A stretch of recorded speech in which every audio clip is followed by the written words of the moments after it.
Bam! What's going on, Internet? Tony Tucker here, the Joe Morley. I don't know why I'm so excited because my picks have been absolutely horrendous.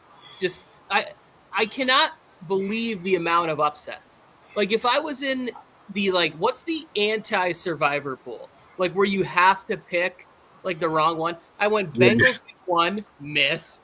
Ravens week 2, miss. So then I went back to the Bengals. They can't lose on Monday night against Washington.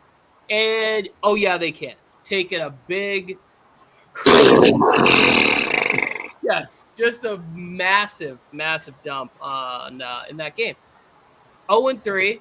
I still have some faith for the Bengals, and if they lose this week to the Panthers, just absolutely done. Like absolutely. So I knew Harrison would be here early. You're 12 and 20 in the last 2 weeks. Yeah. Really, really, really bad over the last 2 weeks. Andy Dalton owns your poverty franchise. Harrison in here early talking. Harrison never, ever DMs me, and after that game sent me a DM. Oh, shit. I love it. Oh, man. LA Spike in here. I never seen this emoji before, but it looks like we got a little ghost dab. Yeah, that's what it looks like. I haven't seen that one either, but that's a good one too. That's awesome. LA Spike always brings it though. Harrison, congratulations. I know we don't really review the past games, but I will say that was my backup to Cincinnati as far as who I thought was going to win for sure, and I would have lost both of them. So that's how bad my picks have gone. The title of this video is watch it so you know who not to pick. Fade every pick that I make, and you will be much better off. And we've got 2 weeks in a row. Fade Tony's picks is what we call it. Proof for that to be right. Yeah. The locks, slightly better in there. I've been picking 5 each week, 4 and 6 against the spread.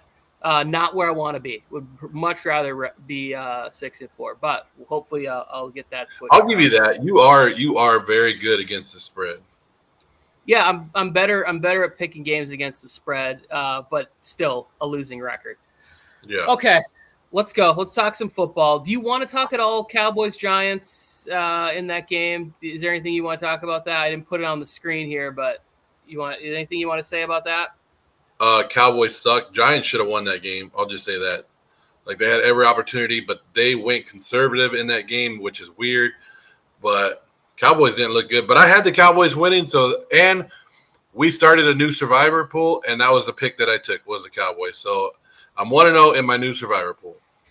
So I really I thought the Cowboys were going to look better, and they did. If you look at it, they did really well against the rush. Not a great rushing team, but there was some improvement there. My thing was that, and I text you guys this. A couple of weeks ago, the Giants lost the game because they didn't have a kicker. And then in this game, they could only score points because they had a new kicker.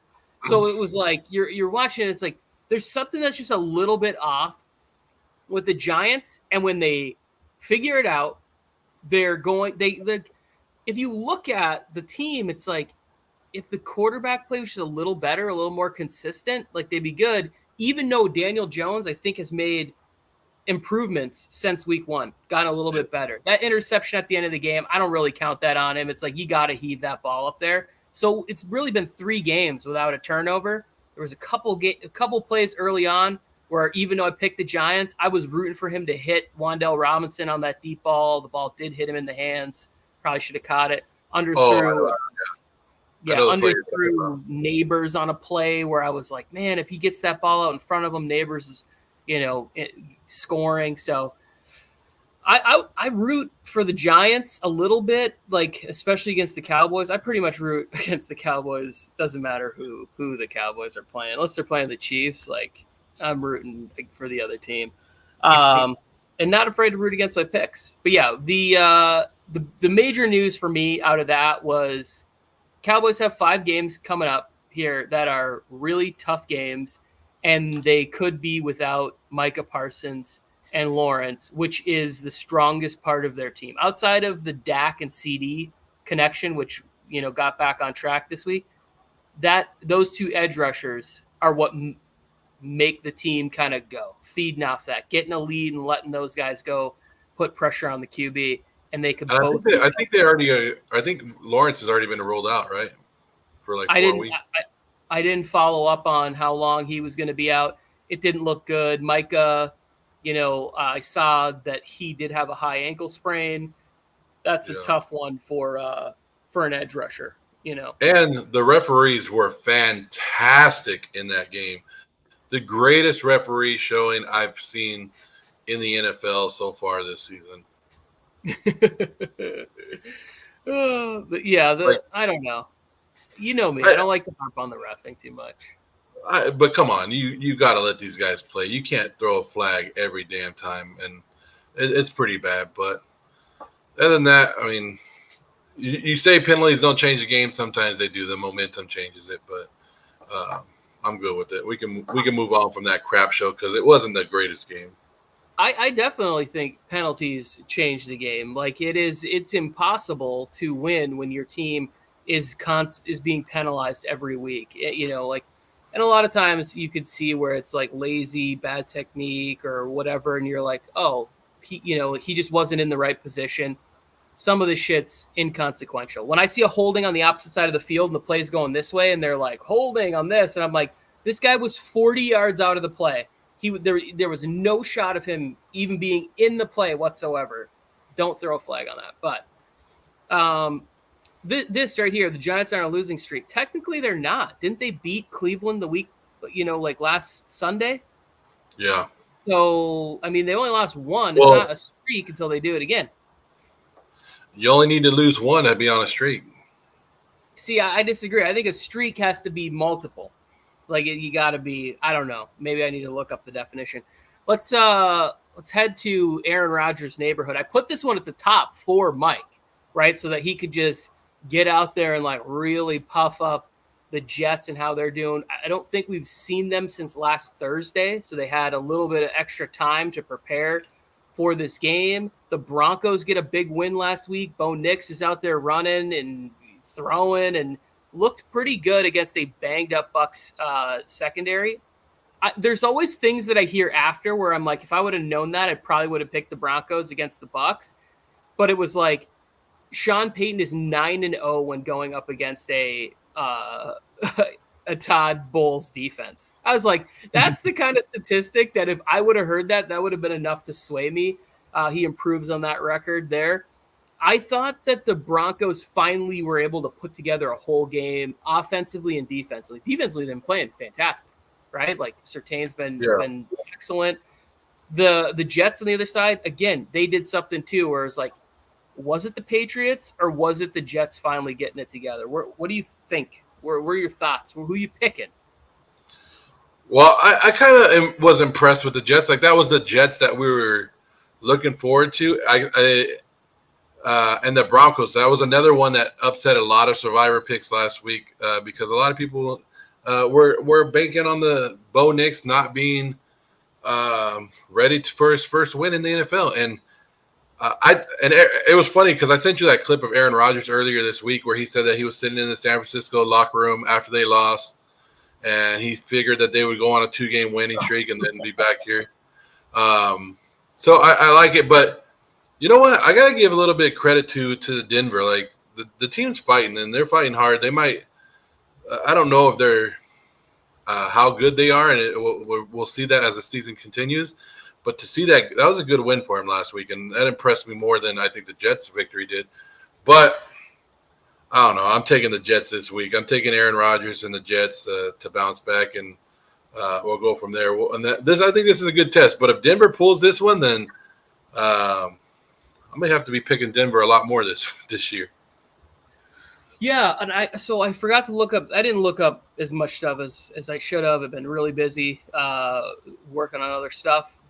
But if Olu Fashanu plays, like it's going to be interesting to see because they've got some edge rushers on the outside, guys that use power. When you got the bigger guys, when they put Allen out there or Cooper, And then they got a lot of speed guys. Nick Bonito has been fantastic. And then you can also see that with Browning when he's on the field. So could be an interesting test for him.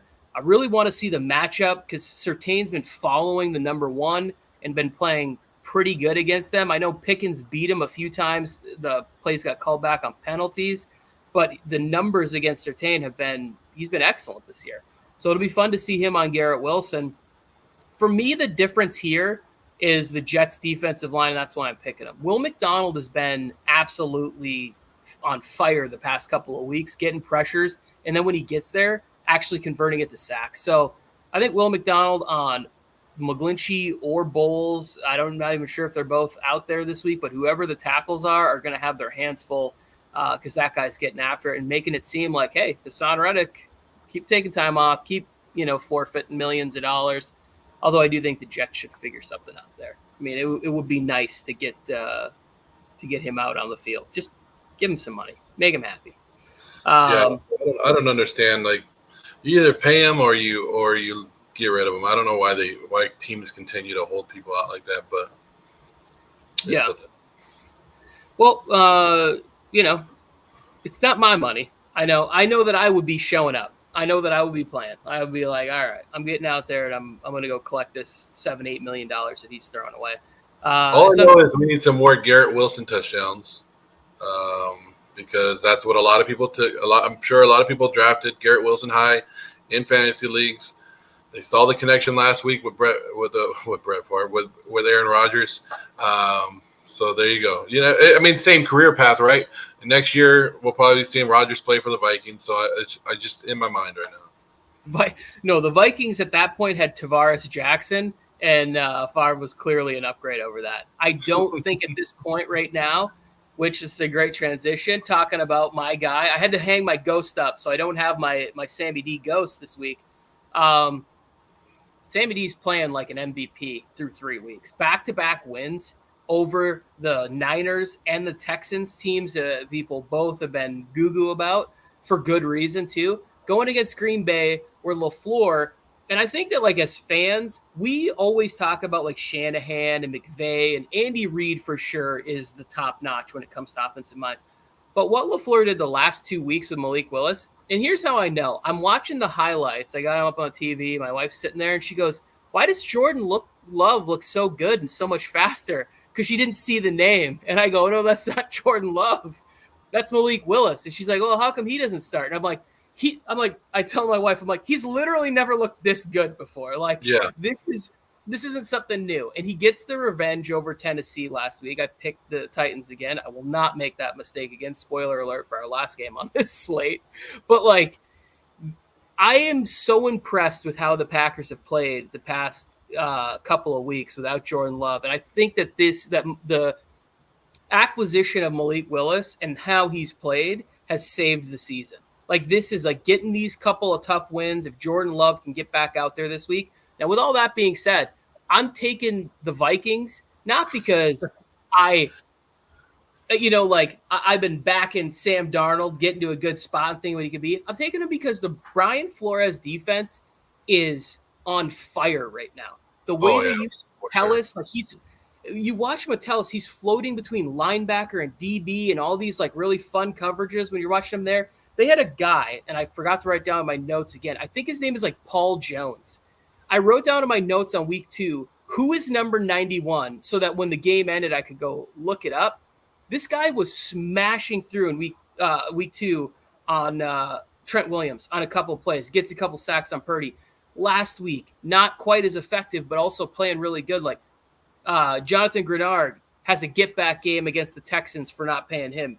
I just really like the things I'm seeing. Hunter Smith still playing some good ball there. And then the acquisition of Gilmore. It's like that was a really good pickup for them. And in this defense, the complexities of, like where it looks like, hey, they're bringing the house and they drop out and only 3 or 4 guys come. It's like, it's interesting. It's fun. And I'm taking the Vikings on the road because I think that the defense is either getting Malik Willis or a hobbled, sort of banged up Jordan Love. Who you got this week? And you've listened to the quarterbacks that has played Minnesota this year, and they said we don't know what the hell's coming at us. Like Brian Flores is doing such a great job at just mixing coverages up, mixing blitzes up. Like it's throwing these quarterbacks off. And this is year 2 of it. And we talked about how great Brian Flores is or his defenses are. And I just think Green Bay has done enough, but they played teams that they needed, like that teams that are below them. So I think it helped them out with that, with the Malik Willis. But like you said, Malik Willis looked really good in the absence of Jordan Love. But I'm taking Minnesota Vikings too. I'll go in there and have them. That would be 4-0 for the Minnesota Vikings. That's I don't know how many people had that on their bingo card. Zero. I mean, the first part of the schedule, when you looked at it, it was like, holy, wow, it's a brutal start for them. They're getting, the 49ers and they're getting the Texans, and it's a. Last year they started 1-7 or something like that. Last year they were. So I was just gonna say this, like, if you want to go watch a masterpiece against the Flores defense, go check out the All-22 of my boy Herbert in Week 3.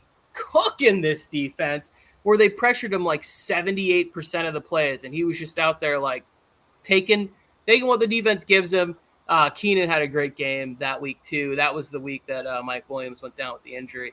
But that was a real, like, I keep telling people, like, that was a performance that just gets lost because of how bad the season went for them last year. But that was one of those games where it's like, peak Justin Herbert is absolutely phenomenal.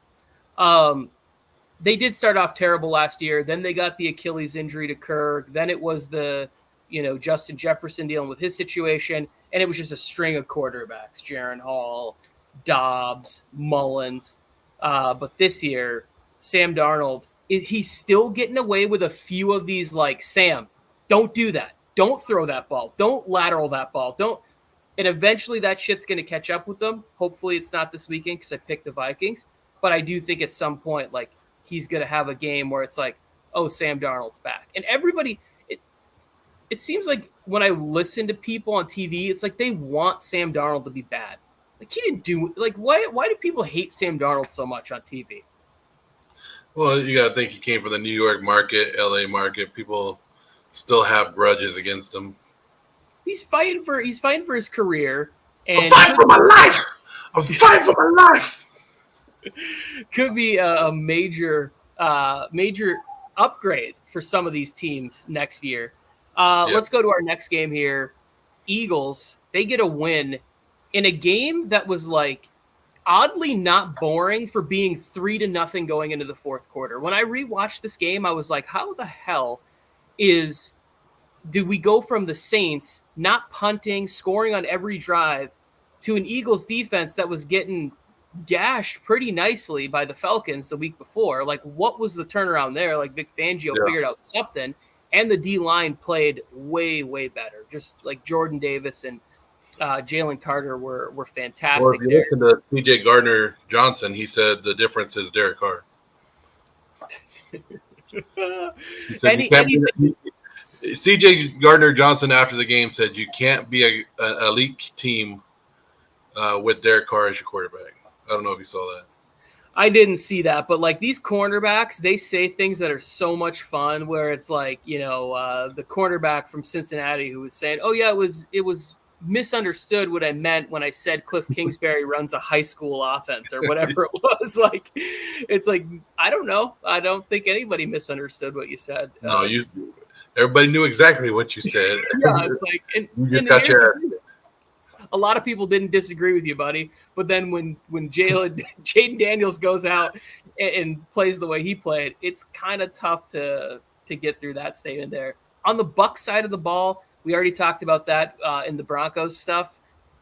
I do think that at home in this game, so, like, these 3 games at the top here are games that I all like the underdogs in, like, betting the spread. I'm taking the Broncos plus 6.5 on the road, the Vikings on the road getting plus 2.5, and then the Bucs at home, they're the underdogs in this game. And I just haven't seen enough from Philadelphia where I feel comfortable, like, even picking them just straight up money line, because they don't have Devonta Smith. They don't have A.J. Brown. Well, I don't think they'll have A.J. Brown.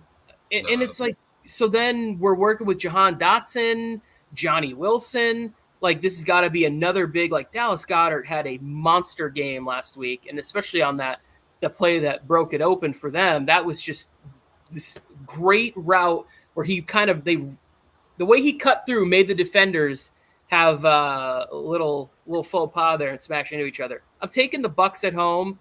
I think it is a close game. I'm not. Even if Vita Vea doesn't play, and I didn't check on that, I still like the Bucs to figure out a way to bounce back from the way they looked last week, and for Baker Mayfield to start taking a little bit more of the easier stuff for them to have that week to get back. And X factor, Bucky Irving. This guy just finds a way to like get positive yards on a lot of plays. It's like a good friend would have told their other friends about this pre-fantasy draft, and they would have drafted him ahead of them in a draft, let's say, on a long car ride to Vegas. I don't know if you have any friends like that, Joe. Yeah, I have Bucky Irvin on my fantasy team that I drafted in Vegas after a long car ride with somebody. Oh, okay. Just and somebody who's not here tried to make a trade with me today or earlier this week for Bucky Irvin, and that was one of the reasons I was going to talk about Tampa Bay. It's just I think Tampa Bay is they're going to get their groove once the injuries come back and get it going. And I'm with you on this. I'm taking Tampa Bay over the Eagles. I just think the Eagles are even like if AJ Brown plays, how much is he going to play? And I'm just gonna lean away from the Eagles and all the injuries right now and go with the safer pick in my opinion, which would be the Buccaneers. Okay, we're 3 for 3, Joe. This is not good for you. I will tell you that right now. This is not a good sign for you if you're falling on the same side of the coin as me. Fel K saying breakout game for Wilson. I'm assuming he's talking about Johnny Wilson, like 6'7" receiver from Florida State. I don't actually know his real measurements. He just looks like a giant out there. It could be that opportunity. I mean, mismatches galore with that guy that they can have it. Jalen Hurts, I saw a stat this week, and I was like, that can't be right.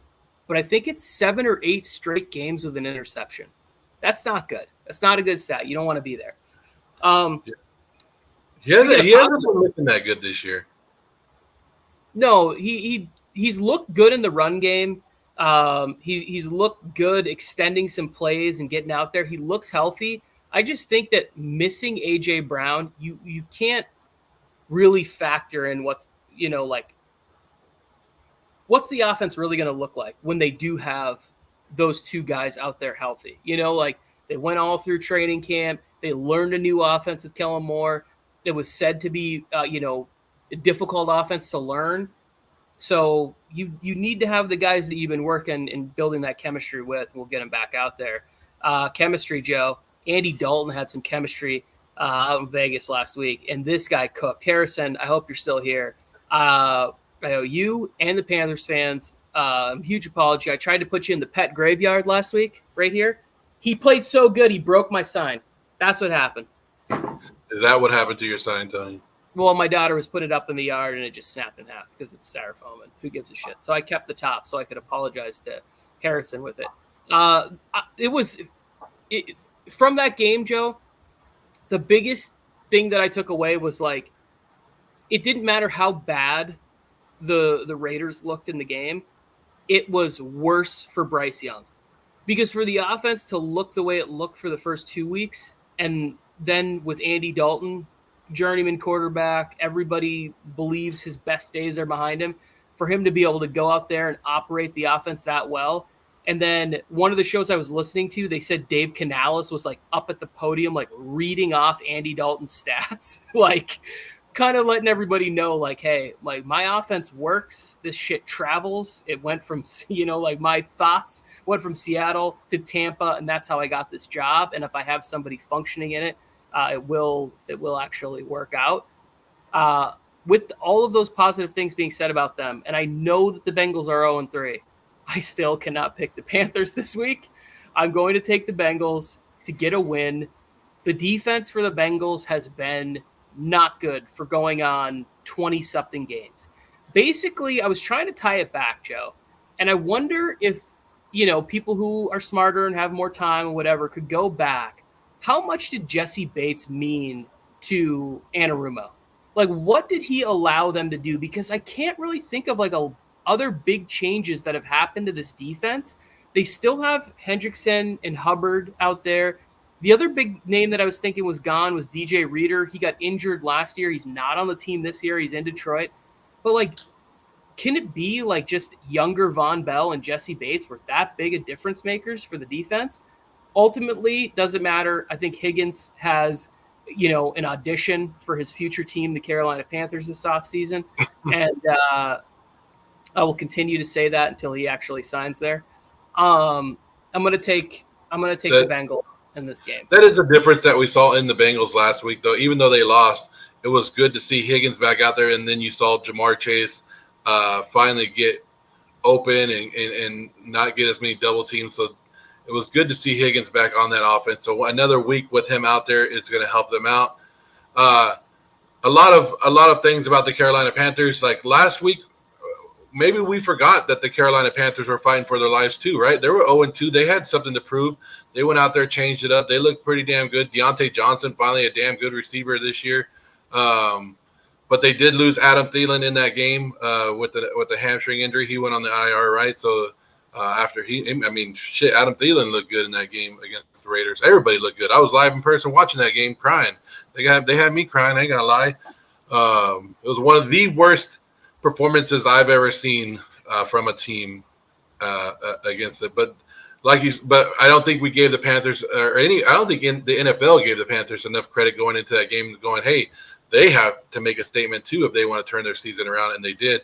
But with that said, I'm going with the Bengals again. I'm still not taking the Panthers again. Like even a blind squirrel finds a nut, right, Tony? Yeah. Even a blind squirrel finds a nut.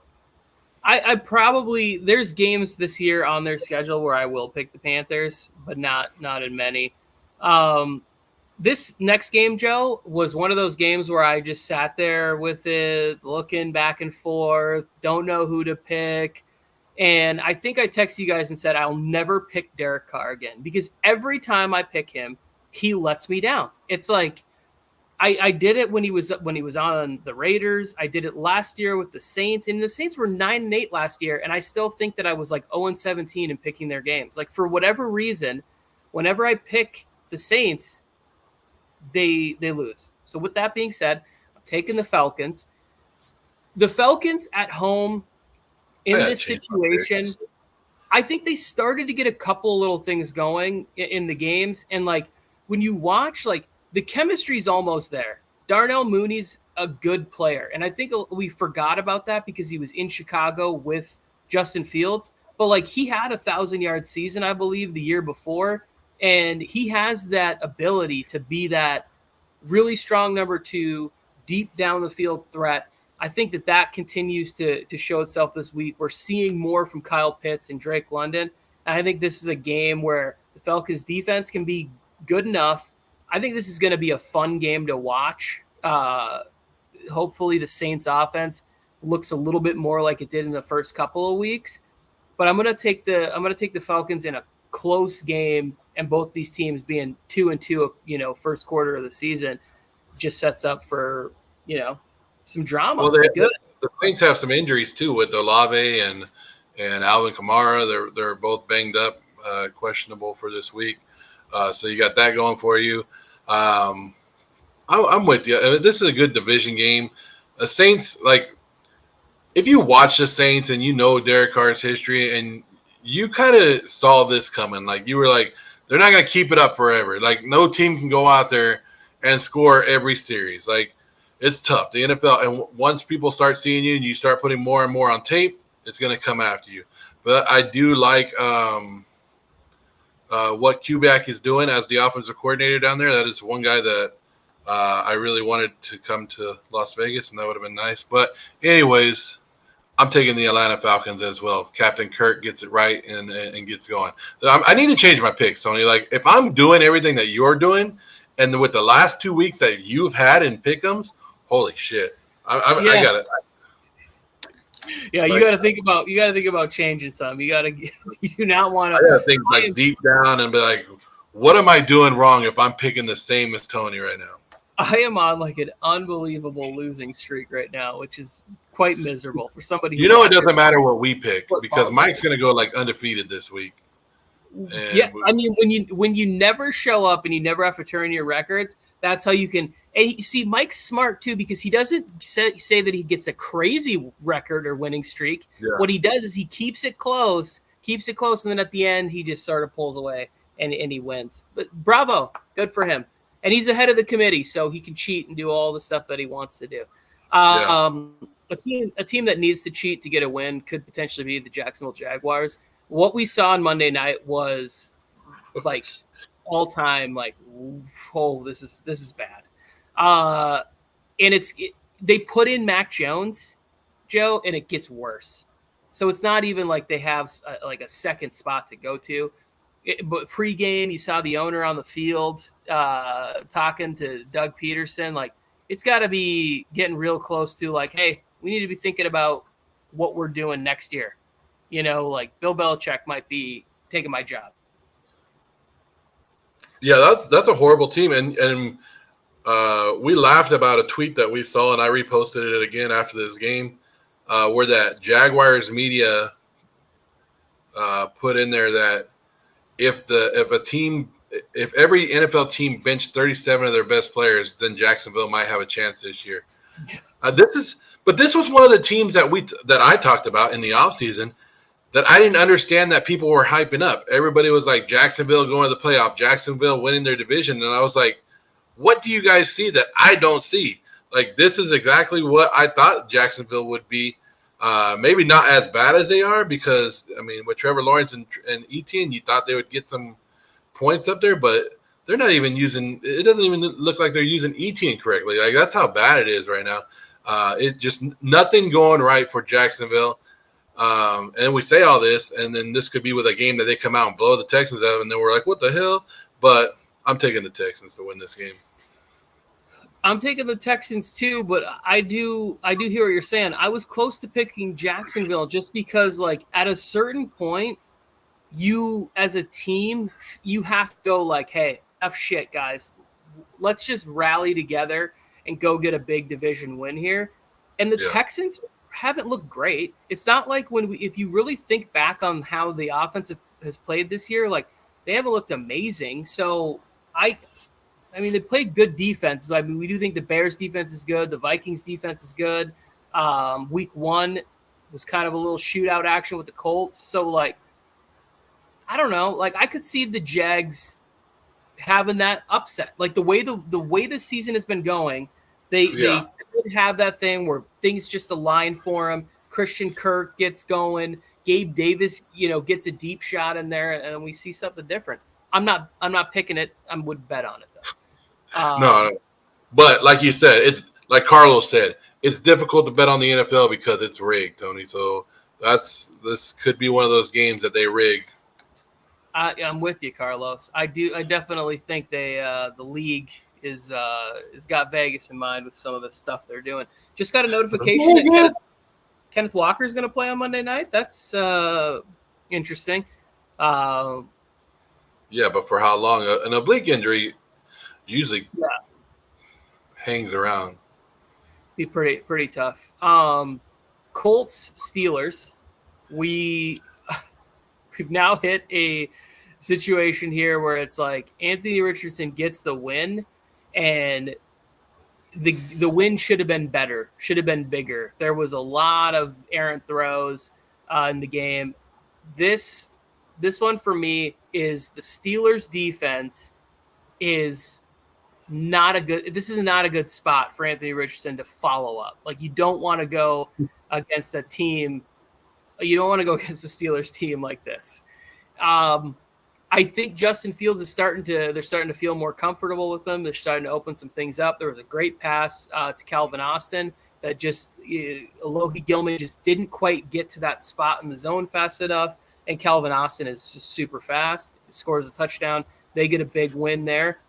I think the Steelers are going to be able to run the football. I think they're going to be able to throw the football a little bit. And the Colts, I root for Anthony Richardson so much. I'm hoping that this is not a game where Monday morning I have to turn on the TV and it's like, Anthony Richardson, should he be benched? I don't want to hear those. Like, I would love for Anthony Richardson to come out and just have like Is that because you have him in Dynasty? I have him in Dynasty, but I also just root for him. Like, I think he's like one of those people that I root for, like a great young man, takes care of his family, works hard at everything, he's exciting, so much talent, but then you can't be throwing the ball like 15 feet over your wide receiver's head. No. Like, that's just bad.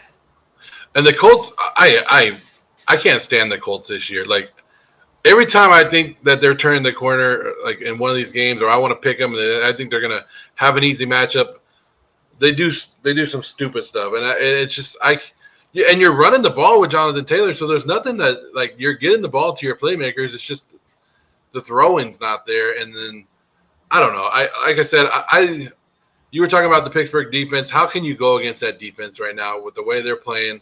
And I like that Pittsburgh is opening it up with Justin Fields. Like, you have a great defense. Your defense can get you out of a lot of bad situations. So why not take that play, that shot with Justin Fields, allow him to be the playmaker that he is, and if it sparks, then it goes, and you just ride with it. And if it makes a bad decision, a bad play, then your defense gets you out of it. But I'm gonna take the Steelers. I'm taking the Steelers. Yeah, we're 7 for 7 here, and that's bad news for you and anybody else. So you guys know who to pick here. You gotta pick the right ones and fade me on most of them. Bears, Rams. This was a difficult one for me to pick because I root for the Rams as an organization, for my family, my nieces and nephews that are fans of the team, and I've always been a massive supporter of Stafford. I've been screaming this guy was a Hall of Famer when he's in Detroit, and then gets out to LA and kind of backed it up. The game he had last week against the 49ers was some of the best quarterback play I've seen in a really long time. Like, it's just so much fun to watch this guy play, and he's one of those quarterbacks that, like, we're gonna miss him when he's gone, and he's not got many years left. On the other side, Caleb Williams, who we all were hoping for excitement and fun. It's like, I just don't know how much longer you can go. Like, when you go to the film room and you're there with your whole team and you're watching plays, and it's like, we're watching this, and he tries to treat certain plays like it's high school football. And last week, the thought that I had to myself was, he's been compared to Mahomes, he's been compared to Rodgers. I was thinking Russell Wilson.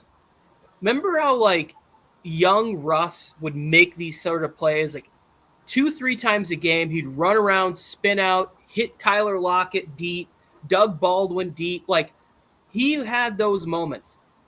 When I watch Caleb, it's like he's trying to have these moments 2-3 times a quarter, not a game. Like, they have to figure out, like, Shane Waldron has to figure out the running game a little bit to help him out. That's what made Seattle so good, and that's what allowed Russ to have those dynamic plays. Was, yes, you can be evasive and run around and have sort of like broken high school, college-looking plays. You can't survive like that. You can't thrive. So it just needs to be simpler. With that being said, I'm going to take the Rams. I just don't think that they're going to figure it out offensively, and I'm going to take Matthew Stafford to have a nice, like, a big game here with whoever that number 2 wide receiver is.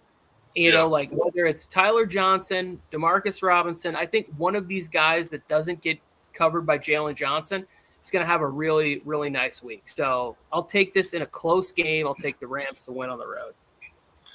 Yeah, and the Bears, like, I don't know what's going on up there, but they're just not looking that well. And the Rams were left for dead, right? Then, like, 2 weeks ago, we were going to write the Rams off with all the injuries. We were like, they're done. And even last week, when I turned in, I go, it's 24-14. Like, the Rams are done. I go, they're not even. And then I'm like, oh shit, they came back. Like, it just shows the fight and the Sean McVay coach team over there with the Chicago Bears. This is why I didn't like the DeAndre Swift signing in the offseason. I didn't understand it. Like, that was the first running back taken off the board in free agency, and I was just like, why was your priority Swift. Like, why was that? I didn't get that, so I don't think that helped him. But that makes no sense of why I'm making this pick. But I don't give a damn because I just wanted to say that I didn't agree with the Swift and put it back out there on record. But I'm taking the Rams in this one too. I'm taking the Rams in this one. So damn it, Tony, I'm tired of it. Tired of this, Grandpa. Yeah, I went back and forth on this game, and then eventually was just like, I think Stafford can have another, wizardry game here. And the thing that I like about is if Caleb is going to do that running around stuff, there's a lot of speed on this defensive line. There's a lot of these guys that can get after him and cause him some problems there. So I landed with the Rams. This next game is sneaky fun and underrated, right? Like, we got Washington and the Cardinals. I think there's going to be a lot of offense in this game. I think there's going to be more offense for Kyler Murray and the Cardinals. I know Trey McBride's out. He's been sort of like the go-to guy, even if the numbers haven't been there.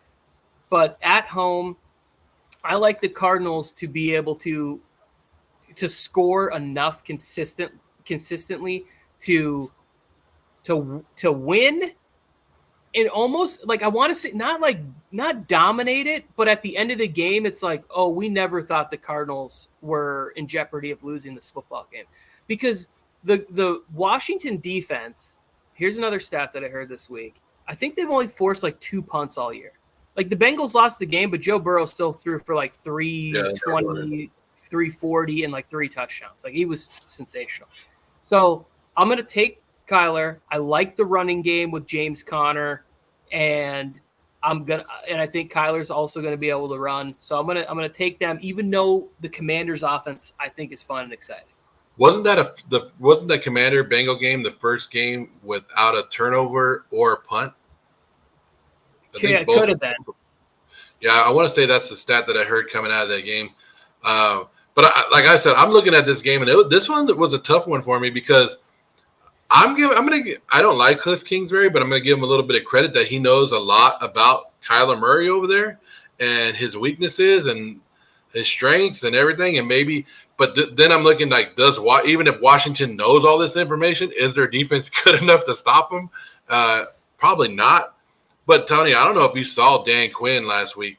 When you put the hat on backwards, that fucking means business, dude.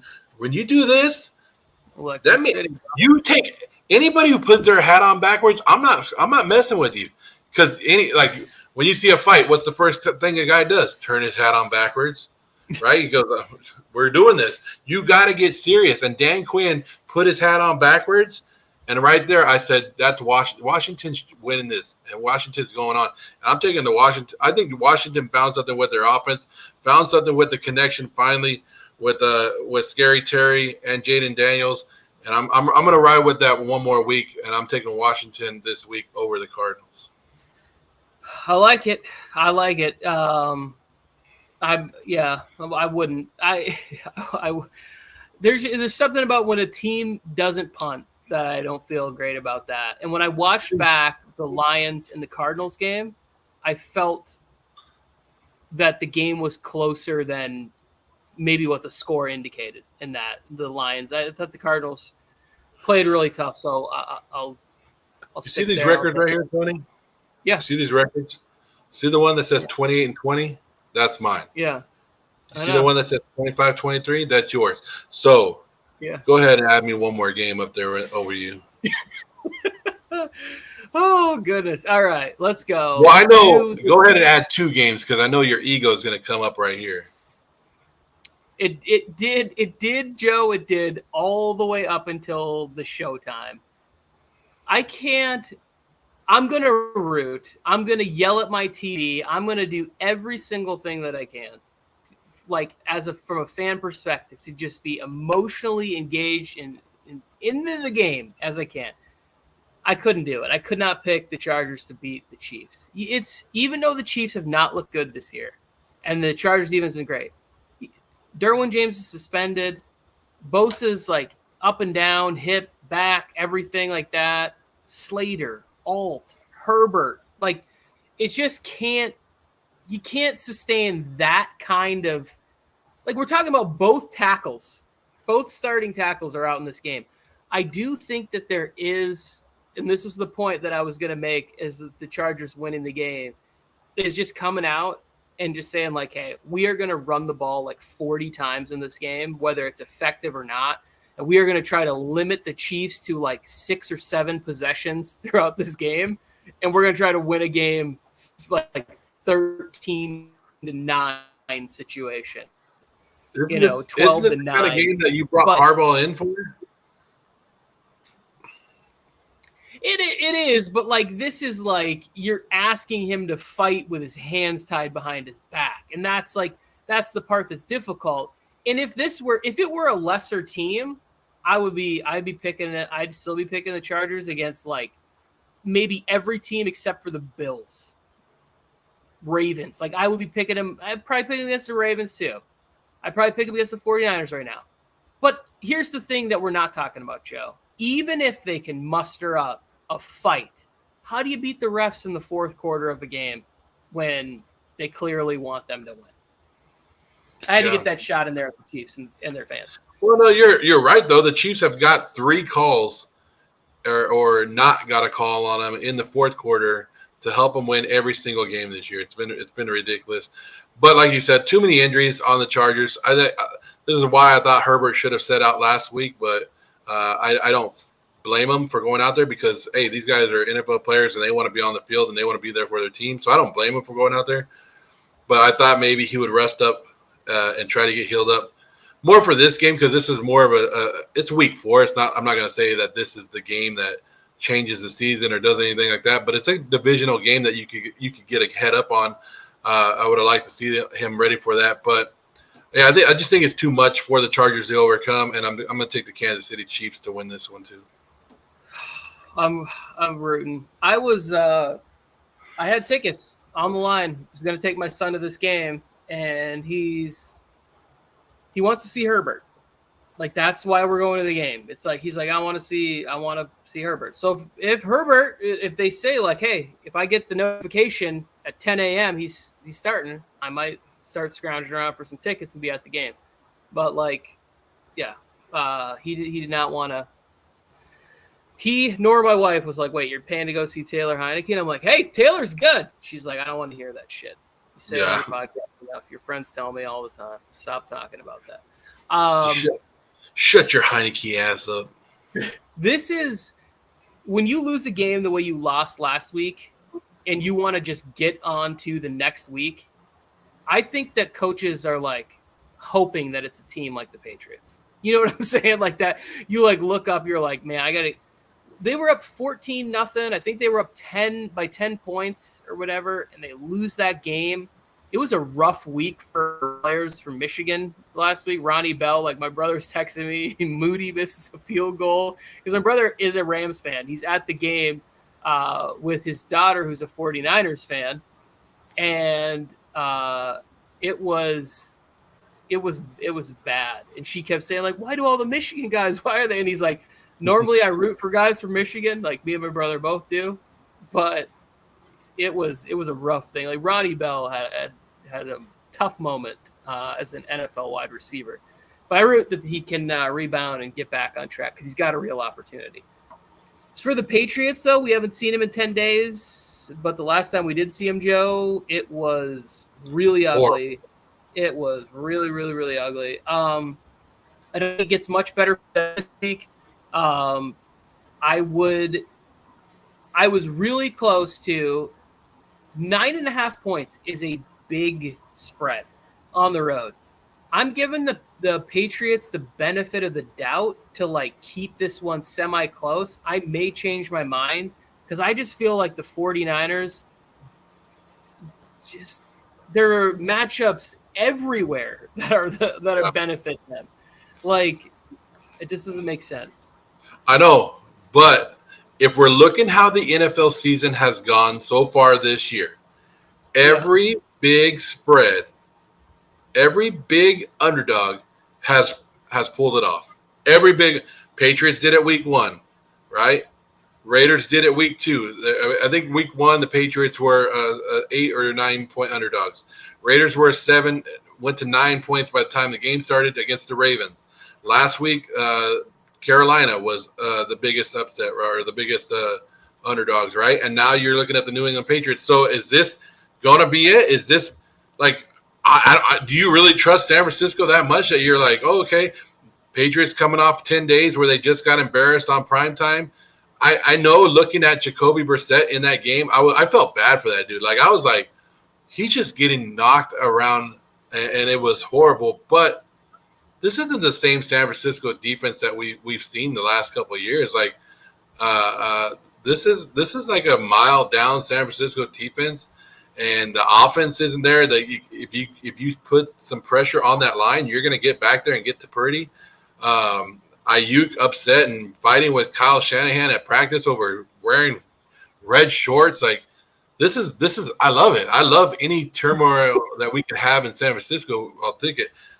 Am I picking the Patriots? No, I'm not. I'm gonna take the San Francisco, but I wouldn't. Would it surprise me if I turn on this game and the Patriots win it? Hell no, because that's the way the NFL season has been going.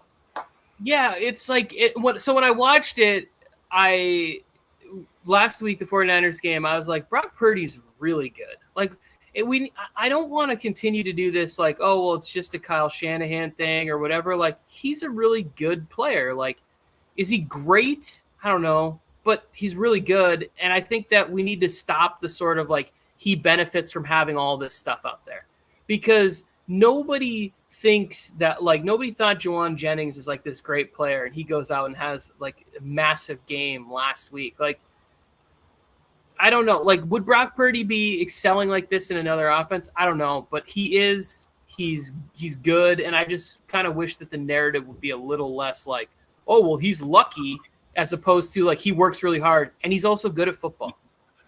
But I never say that injuries are a good thing, but this might have been a good thing for San Francisco because they got to pay Brock Purdy next year. So to see him without some of these weapons and to, like you said, to see actually how good he is, I think it makes it easier for them to pay him when it comes down to – they were going to pay him anyways, but I'm just saying this is something that you would like to see from your quarterback. Like, hey, how are you doing without all these weapons that you're supposedly good with, or great with? And I don't know. I'm not saying that injuries are good, but when you're evaluating somebody, you like to see them without all their 100% weapons and see how they perform, and I think he's doing good. Yeah, definitely. When you're getting ready to give somebody an investment like that, you want to see them in adversity. Speaking of adversity, we had a guy talking about business decisions this week. I did not know that Devontae Adams had a hamstring injury. I don't know if that happened in practice or the game or what's going on. What's happening with your boys, Joe? Devontae Adams got a hamstring on Friday, went out. Max Crosby has been dealing with a high ankle sprain from the Ravens game. Yeah. He was in and out of last week. Who else is hurt? Diablo's hurt. He didn't play last week. That's a good one. Michael Mayer. This is the question. Michael Mayer is out, and he's not out because of injury. He's out because of personal decision. Dude, I didn't know that. That's interesting.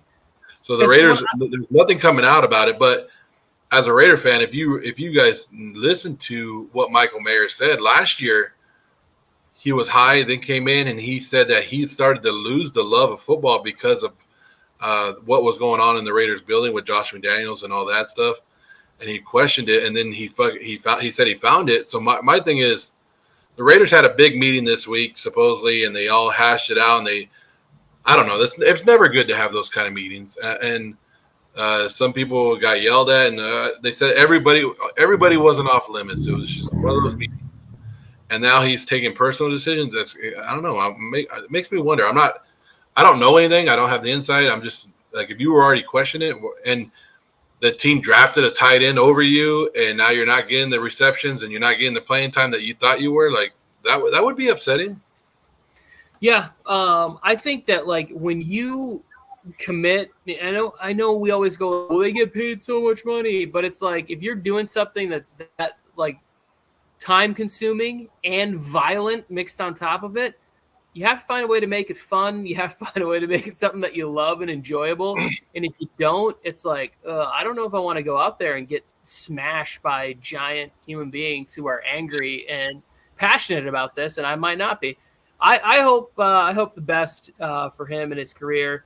Not really a huge fan. Like I never really liked players from Notre Dame. I don't know what it is, but I just don't. But as far as human beings go, I root for all these guys to like go out there and be able to chase their dreams and enjoy it. It's like I would want the same, somebody to root that way for my child. Anyways, I'm getting off topic. I'm picking the fucking Browns, Joe, because this is a game where I don't like either of the situations here whatsoever. And I have seen so many reports about Kevin Stefanski possibly being on the hot seat, and it just blows my mind because I'll tell you what right now, if Kevin Stefanski gets fired, the Jaguars need to call him immediately and say, hey, you want to come down here and work with Travis Etienne and Tank Bigsby and have a quarterback that's just going to basically be cool, with throwing the ball 25 times a game. We're going to work the play action game. We're going to make it pretty easy for your $250 million investment. I think if I set you up. I set you up, Tony. I set you up on this one. I set you up. I didn't say it when I was going to talk about it. I kept this information in because I didn't want you to. I just wanted to hear what you would say because your Raider hatred would come out with it, and it did. But you wouldn't pick your own Chargers. You wouldn't pick your own team this week because of what? Because they didn't have two starting offensive tackles. Yep. Both of their offensive tackles are out. And now the Cleveland Browns are in the same situation without both of their starting offensive tackles. And you're like, you know what? That's easy. I'm taking the Browns. Your hatred came out right there, Tony. Joe, so you're equating in this formula that you're setting up, this load of shit formula that you're feeding to Rory, who came here to hang out with us and talk about football. You're equating the Raiders to the Chiefs in this formula that you're plugging in as a 1-for-1. Get out of here. It doesn't matter if the tackles are missing when Max Crosby is not going to be there. And I saw your little hype video for Tyree Wilson. He is playing better. Good for him. But come on, Joe. Like, it's not the same. We're talking about Andy Reid versus Pierce. It's not, these are not 1-for-1 comparisons about why I'm picking one team over the other. And yes, the tackles are out, but there is a lot more reasons to pick the two-time defending. You got Deshaun Watson coming to Vegas, probably going to get a massage somewhere here, right? Probably going to not show up to the game like he always does. This is going to be one of the ugliest games that you've seen. Like the Raiders, Christian Wilkins was paid for a reason. Max Crosby, I'm not ruling Max Crosby out. He's listed as doubtful, not out. And I've seen it before from Max Crosby, where he was one of the only players to ever be listed doubtful and then show up for the game. That guy wants to play. He wants to prove people wrong. But I'm telling you right now, this is going to be an ugly game. But the best kicker wins, and that's Daniel Carlson. Joe, could the Raiders win this week? Yes, they absolutely could. But I'm not picking it. Not even like a little bit of like want to root for that in any way if the game's close. Like I don't. Hey, I'm not saying. Sometimes when your best player, like Devontae Adams, leaves an offense that's struggling, you find other ways to get that offense going. This might be a little blessing for the Raiders and somehow get Jacoby Myers going. So I don't know. I'm being optimistic, Tony, looking at this game. But looking at both of these teams, this is both a shit show. But the Raiders, the Cowboys beat the Browns. The Raiders beat the Ravens, and the Ravens beat the Cowboys, which means the Raiders are the better team. So that's how I'm doing my math. Transitive property, and like here, LA Spike says Joe knows math, and that is math. It's like a carousel. You put a quarter, and it goes up and down and around, my friend. I could see this being the Jameis Winston week. This is the second half Jameis Winston show. Damn! I forgot Winston. I like Winston, man. Yeah, so I could see this being the week where Stefanski finally says, "Hey, I know we're paying this guy a lot of money, but I also think that it would be fair to the rest of the team if we tried to win some football games." That's who I got to try to yell at tomorrow. I got to try to yell at because Vrabel's on that coaching staff too, huh? I got to yell at Vrabel and I got to yell at Winston, try to get their attention. So the Vrabel situation is weird because I think he's just like an analyst. I haven't checked to see if he's actually at the games or at the sideline. I don't know what his official position is there. This is going to be a Browns win. I'm sorry that you're continuing to burn your cash like this going to these games. And you're saying like a team can get better, but that's usually when the quarterback is good. Like you're basically doing like the Josh Allen equation or the Patrick Mahomes equation or whatever it is. And it's like, that's not the case. What you going to do when Minshew Mania runs wild on you? Nothing. Rory didn't turn in for this, okay? He didn't tune in for you to bash my Raiders, okay? He didn't. Well, Rory's a Chiefs fan, which good on you for like picking the best team. Well, remember, Rory said that he could see the Falcons upsetting the Chiefs last week, and if it wasn't for a bullshit non-call pass interference, it might have happened. Yeah, Rory's been right about a couple of things so far in the chat, and probably more. I'm just haven't been paying attention to him, but he's very right on this last comment. Yeah. Well, yeah. Now Rory's just fishing for affection from a truly biased man. They can do it. They can do it all night long. Oh my gosh. Let's talk about Ravens and the Bills. This was one that I don't know who to pick because I'm a fan of both of these players, right? Like again, just like when I've watched football for 30 plus years, and there's just certain people that you enjoy watching, and you know that when they're not playing anymore, it's gonna suck. And Josh Allen and Lamar Jackson are two of those players where it's like I'm always tuned into the games. It's always fun to watch them play. They can do exciting things at any moment in the game.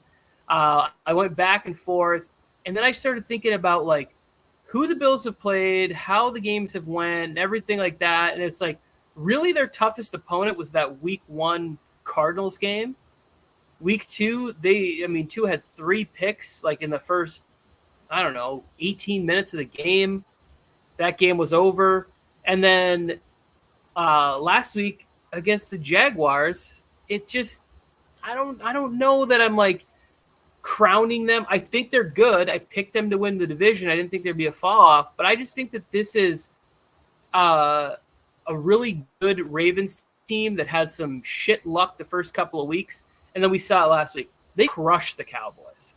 So I'm going to take the Ravens in a close game where Justin Tucker stops missing field goals. Who you got, Joe? You're buying too much into that bullshit last week. They beat the Dallas Cowboys. Did you not watch the Cowboys and how shitty they were in a performance against the New York Giants where the Giants should have beat the Cowboys? Like the Giants beat themselves? Like the Dallas Cowboys. That doesn't impress me. Like the Ravens are struggling. And you're going to tell me right now that the Buffalo Bills, one of the top teams in the AFC, are going to go and lose to this crappy team? Ain't no damn way. Ed Oliver, he should be playing, right? Ed Oliver is going to get 6 sacks in this game. He's going to go crazy. The Ravens are going to get blown out. This is going to be another big win by the Bills by at least 20-plus points. Damn, Gina. That 20-plus? 20-plus points. It's not even going to be close. I disagree with that. Every time that we talked about the Bills, you've said that you don't give Sean McDermott the credit that he deserves. And then when a game comes like this, you go, you know what? Lamar Jackson's going to fuck him up. I said it's going to come down to a Justin Look Tucker at your shirt. Did you not wear it? I wore this for my pick today. This is the game of the week, Sunday Night Football. Like, Lamar Jackson, and Derrick Henry are going to figure something out. I also like, I mean, if we're really going to get into the weeds on this, I like what the linebackers' ability to cover Dalton Kincaid, the ability to maybe hang with James Cook a little bit more. There are some matchups on the outside that Josh Allen's probably going to be able to exploit, but I think the Ravens at home can find a way to win a game by a field goal over the Bills. It has nothing to do with my belief in Sean McDermott as a head coach. We got two games here. Let's get into the Monday Night Football doubleheader. And Joe, there's been a lot of. I hate Go it. ahead. I hate the doubleheader because you put both games on at the same time. Why? Yeah. What's the point? There's no point of putting a doubleheader if you're going to put them both at the same time. I don't care if you put it on at 3:00 in the afternoon, my time, Pacific time. Put them on at separate times. So I heard an interesting point that, like, I think it was John Middlecoff podcast I started to listen to. It's called 3 and Out on YouTube. I recommend it. I think he's entertaining. So he was speculating at one point that the viewership was like 19 million or something. It peaked at between when the two games were on, and that the NFL wants to have an opportunity where if one of the primetime games on Monday night is terrible, people aren't flipping away. You can go check out the other game. Here's my theory on why I think they do it. These owners want their franchises to get marquee games. Well, last week, nobody really, like, Jacksonville isn't a huge draw. You need to find a way to get them on the screen. Washington's ownership is like, hey, we want games. And he's like, you guys haven't been good in a decade. Why would we put you on? It's like, well, let's put you on in double headers against two franchise QBs that people really want to see. This week, if we look at it, it's like, well, the Seahawks want to get on there. They were bad last year. The Lions are a darling franchise that people are really starting to get behind and back. When they had this game, it's like the Titans, you want to get more publicity for, Tennessee. Like, you're not going to put them on Monday night. The Dolphins are supposed to have Tua and the fastest show on green grass in South Beach or whatever they're calling themselves. Like, they're trying to get these owners, the teams, and everything to increase the market, the fandom, like the exposure that these guys get. Because you're not going to you don't want to give standalone games to teams like the Titans or the Jaguars or whatever. It's not a big enough draw. But now if you double up, now the owners are like, hey, we got a Monday night game. Even if you are like, hey, we're getting the JV game at 4:15 with the, alt broadcasting crew. Prepare for this, Joe. This is going to be a thing that is going to happen more and more and more over the years. Like, they're even grooming Dan Orlovsky to, like, be that guy that's going to be like the B team squad for Monday Night Football, and Troy and Buck will do the big time game. Garbage. It's definitely going to happen. As far as this game, the Seahawks-Lions game, not garbage. Can't wait for this game. The Lions haven't looked quite right. I keep waiting for Joe to send me a meme of Ben Johnson doing the, Bradley Cooper from Hangover. Oh, I think we fucked up, man. Because this guy's passed up on chances to be a head coach, and now all of a sudden, the offense just doesn't quite look as dominant as it has in the past. Like, and I don't know if people have, like, figured things out or been able to do this, that, and the other, but, like, I'm looking at it and I'm going, you better hope this thing doesn't fall off the rails, because there might not be jobs there, and then if it falls off the rail for 2 years in a row, there might not be a job for you in Detroit. Like, there is a thing where it's like the strike while the iron is hot type of a situation that you kind of have to do. I understand why you wouldn't want the Carolina job, but, like, if an opportunity opens up this offseason and it's got some pieces, you got to go. You got to go. For the Seahawks, I think this is their first sort of, like, really interesting test to me. I think the Seahawks have had a nice schedule to start the season. It's been the Broncos. Last week they got Skylar Thompson. Who did they have the week before that? Like, it's just not been a difficult road. And last year, this was a very good game last year, and it came down to a Jared Goff pick six, right, that lost the game. between these two. It was a very good tight matchup. I understand what you're saying, and Ben Johnson. We talked about Kellen Moore. Like Kellen Moore was a hot commodity, never took the jobs, went down. I don't know if it's that bad with Ben Johnson. This right here is come on. If Geno Smith and DK Metcalf they got it going on now. They're good, and the Seattle defense is very impressive. But I think the Detroit Lions are too good of a team, and they're going to win this game as well. I think this is the Jared Goff big game. Jared Goff comes out here, puts the team on his shoulders, and wins this game. So I tend to think it's the opposite of that. I think this is the week where they dominate in the run a lot. They run. I got the Lions in this game too. Again, a close game, a fun game to watch. Lions run for 200 yards in this game. But then not only that the defensive line continues to really play well this year. Aiden Hutchinson might go ahead and just make himself first-team All-Pro by the end of this game. I think he had a game of 4.5 sacks. He might have another 3-4 sack game in this spot on Monday Night Football. And it's like, hey, guess what? You just made your first All-Pro, and you're going to be in the Defensive Player of the Year conversation from here on out. So, this is a big game, fun game. If the Seahawks go to 4-0 this early on in the season, all of a sudden it's like, hey, we might be looking to make some moves at the deadline here. Is anybody trying to sell some pieces that we could get out here and, maybe somebody's got an offensive lineman that they want to move off of that can add some depth to their line. And you said Walker. You were saying Walker is rumored to be back this week, so yep, you got that going for Seattle as well. Yeah, I think it's become a tough place to play in Detroit. It's loud and crazy, and the fans are really into it again. And I think it's gonna bear out Lions' victory on Monday night. The other game, the Dolphins and the Titans. I really wanted to pick the Titans in this game. I just can't, and I think it's because I watch the Tennessee games, and I'm just not going to do it. Is it because of Will Levis? Is it because of him? Is he the problem? Is he the problem, Tony? He's the issue. He's the issue. And he was the guy that I was hyping up this offseason. It's like, hey, we got a breakout candidate situation here. We got a potential Jordan Love situation. And it has been anything but that so far this year. And again, I root for him because he's funny. Those commercials, those Mayo commercials are funny. Whether you like him or not, he does a good job. He commits to the bit. They're written well, and I think they're entertaining. I'm going to take Snoop Huntley in his first start. I just think the Dolphins will find a way to win this game, 16-13. And there'll be some turnovers, and it'll be ugly.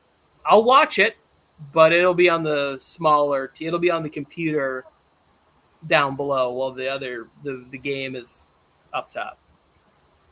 Yeah, I've been going back and forth on this one too, because I was like, okay, with Huntley or whoever at quarterback for the Dolphins, what could they do to beat the Titans? And I was like, man, they got to run the ball, they got to get it going. But the Dolphins look so bad without Tua, like you said when Tua went down, how could they didn't have a backup plan to this, and it's just showing, but. I can't pick the Dolphins right now. There's no way until they prove to me that they can do something without Tua. I'm not doing it.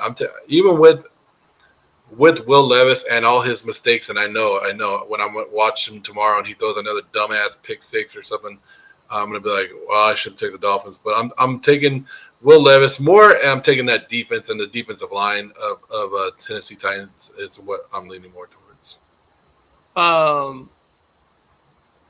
Yeah, it's to me, it's just one of those. We should just flip a coin. You got a coin?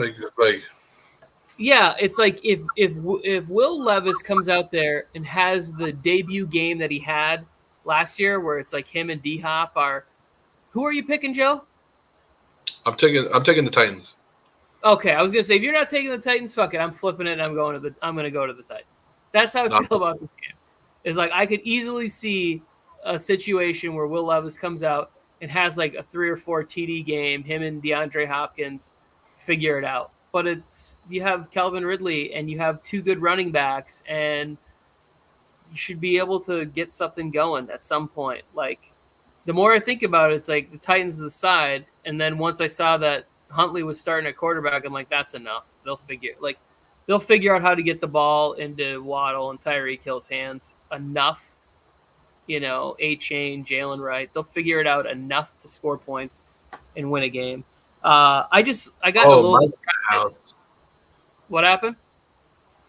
Mike is in the house, so he can read this comment himself and answer us. Yeah, this is a defiant slap in the face. 2 weeks in a row, he's too good for us. Mike doesn't know this, but he's getting fined, just like Reddick for not showing up. 2 weeks in a row, he's just there, just adding to the eyeball competition that is the Wild West of the internet.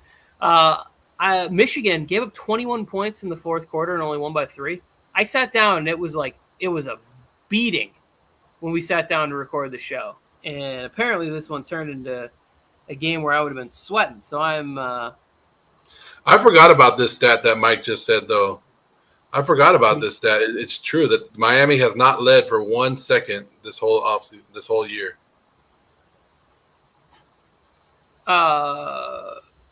Remember, they were losing to Jacksonville. It was 14-0, 17-0, and then they came back, made it 17-17, went to overtime, and won in overtime where the time expired. So they have not. Yeah, I mean, they're 1-2 though, so it's not surprising that they haven't. But that one game that they won, they looked like shit against one of the teams that looked like shit, one of the worst teams right now. Yeah, the Dolphins are in a bad spot because you can't lose your quarterback. It's a really, really tough spot. You can't lose your quarterback in that situation. Jordan Love is expected to return to the lineup this weekend against the Vikings. That changes nothing for me. I'm still going to take the Vikings. Rory wants you to read this like your Troy Aikman cutting in from the fourth quarter. Cutting in.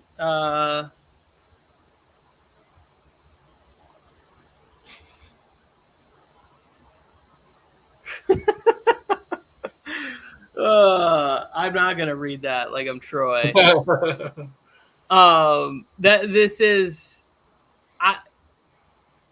think that this game has a chance to just be boring field goal after field goal. Like the offenses have enough good players to get down there, but then as this field shrinks, the quarterbacks aren't good enough to get it in, get the ball into the end zone. We saw that with the Giants. That's an issue with them, right? We've seen that as an issue with the Broncos or whatever. When the field starts to condense and things have to be more horizontal, it's tougher for these guys to be able to figure it out, find the windows, the gaps, whatever it is, because they don't have the timing and trust and whatever else. But they'll be able to move these offenses should be able to move the football a little bit. Will Levis' issues. I mean, I think he's doing okay. The team's doing okay yardage wise. It's just once they get down there's bonehead mistakes and field goal attempts. My picks against the spread this week, 5. I want to go on record with this because I'm keeping track. Vikings plus 2.5, Broncos plus 6.5, Bucks plus 2.5, Cincinnati Bengals minus 4.5, and the LA Chargers plus 7.5. Fighting in the game. Although I didn't take them to win outright, I'm going to take them to cover the 7.5 point spread. Looking to get above 500. Need a big week. Look at you with your little shake weight fucking exercise there. Joe, have fun tomorrow. Jameis Winston, second half, gonna dominate the shit out of the Raiders. I'm taking the Browns. Taking the Browns to the Super Bowl. Did you see that video of us telling the Panthers to put Bryce in? They wouldn't do it though. That was a good. It's a funny video. Very, very funny. Yeah, I'm in Vegas. One more for tonight too, and I got to figure out something to do. I had some steak and eggs this morning, Tony. Yeah. Good stuff or what? Oh, it was good. It was great. Yeah. Steak and eggs is one of those things that I don't have very often, but when I do, fantastic. Should definitely add it more often. But yeah, this should be another funny. But this is if you're looking at these games, Tony, and we just went through all of them. These are some close games that could go either way. Like if you're picking a Survivor game this week, and like I want to do my lock of the week because I'm 1-2 in lock of the weeks this year, so I'm amazing. So listen to them. My lock of the week was the Dallas Cowboys, which I've already won, so I'm 2-2. But if you're looking to pick games this week, like if you have to pick a winner, like it's tough. Like I think you said that your number one team would be the San Francisco 49ers over the Patriots. But I mean, even that one's a toss-up. Barring any setbacks, Justin Herbert is expected to start tomorrow against the Kansas City Chiefs. Change your pick? I'm back on the track. We're going Chargers with the upset at home tomorrow. There it is. See, Mike took the Chargers, went to the Chiefs, went back to the Chargers, and by the end of the game, he's going to say that he's with the Chiefs again. Whatever. Doesn't matter. I know. That's all I needed was that little bit of hope. And so you're picking, like, you still have no offensive tackles. Don't care. Don't care, Joe. Now I'm going to start looking for tickets, too. This is what my son wanted. He's like, I want to watch Justin Herbert. Well, guess what? Back on. Go buy them tickets so you can watch them for one quarter. Okay, you are buying tickets to go watch Gardner Minshew, so relax. You've already bought them. I'm watching it. I can watch Tyree Wilson. Tyree Wilson. Okay, I want to say thank you to LA Spike, Rory, NFL Mike. You clear the schedule and join us on screen next week. You can defend how you have this false record that's clearly shenanigans. Harrison, Felke, and this Giants fan, Tribal Queen Elite. Not a losing streak if it's one game. It's just a loss. It's right there. Chiefs are box office. They always keep it interesting into the last 2 minutes. It's going to be turnover city from the Chargers tomorrow. Short fields. Big game. You know what? Can you guys hear that pulling in right there? That's the Gus Bus making his first appearance in the Chargers tomorrow. You want to know why? Because Joe finally dropped him in fantasy. Gus Bus dominating tomorrow. It would be my luck, but go ahead. Go pick him up and play him. 90 yards, 2 touch. Well, I mean, I have got better options, so I'm not playing him. But I might. I got a roster spot in that league available for Gus Bus. Okay. Said bye. Everybody have a great weekend. Put something positive on the internet. Go tell one of your favorite players. You can do it. There it is. Tony will be in LA. Tony will likely be in LA at SoFi Stadium tomorrow. I will be at Allegiant Stadium tomorrow. So it's gonna be a great day. It's gonna be a great day. It's gonna be a great day. Oh, I gotta go see if this news is maybe he's raised the ticket prices, Joe. Oh, you better hurry up. Justin Herbert back in the game.